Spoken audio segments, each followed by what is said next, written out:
Howdy folks, Nathan Adlin here with the Fast Lane Car, and we're doing a special episode of Ask Nathan. That's actually not a special episode, it's just an episode, but see, every episode in my book is special.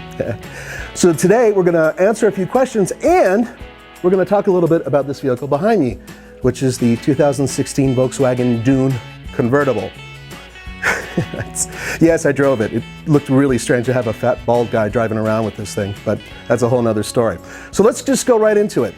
Some of the questions that have come out recently are regarding my personal taste with, if I was given $50,000, what would I buy?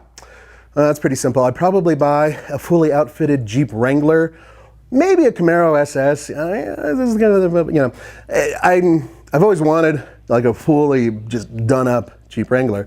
But, and this goes to one of the rumors, now that Jeep has pretty much confirmed that they are building a pickup truck Wrangler, ooh, that's tempting. I currently have a Toyota Tacoma as my daily driver, and I would be willing to trade it for the pickup truck if it performs as good as a Wrangler does off-road. So there's actually pictures out there on the net of the new Wrangler pickup truck test mule. So pretty easy to find, pretty cool to see. And then the second question is a $100,000 car. That's really easy, the Porsche 911. Maybe a BMW M5 because it can hold the family in the back, but Porsche 911. Okay, now let's go into the question that's regarding the car behind me. Will the Beetle die? One of you guys asked there, not only sent an email, but also a tweet asking about whether or not Volkswagen is going to kill off the Beetle. As far as I know, see, initially the rumors were that it was going to be dead this year, and then the rumors were it was going to be dead next year. And so the new rumors are it will make it to 2019, and if sales don't go up, it's going to disappear. These are all rumors. I have nothing concrete, but I can tell you this.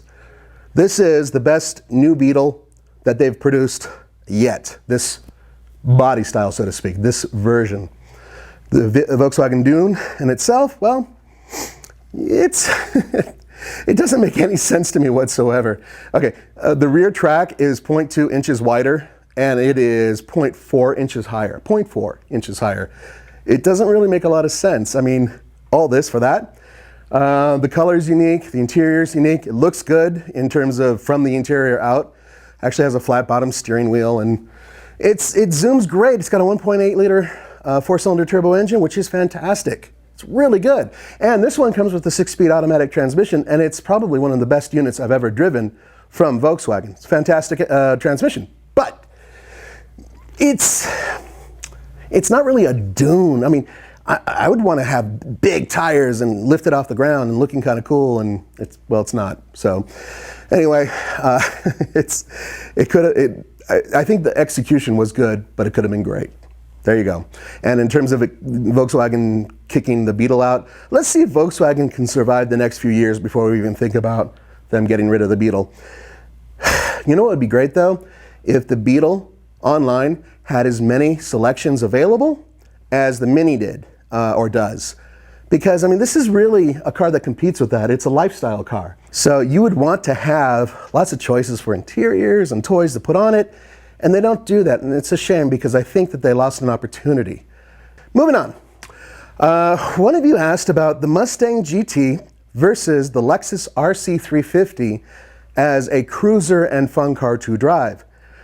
I've never actually thought about comparing those two vehicles, but I have driven both of those vehicles, and they managed to come back in one piece. And as such, I would say that the RC350 is for a more mature driver who's not really going for sport. It really is more of a nice touring car. And the Mustang is an absolutely fantastic car that you can take on track and still have a pretty decent ride when you're driving it every day. That's the best I can do. I can't really cross those two cars. They are just too different. Okay, oh, and now the big question.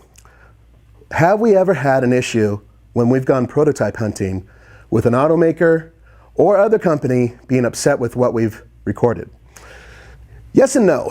So, if you look at what we've done over the past, say, 4 years, that we've really been chasing prototypes and building up a reputation for videotaping, so to speak, prototypes, no car company has called us and said, this is bad, you shouldn't be doing it, because we only record them when they are on public roads.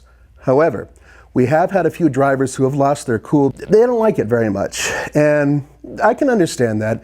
We have a job to do, they have a job to do. Here's the positive of what we do. We create buzz for that vehicle in the future. It's kind of like a movie preview.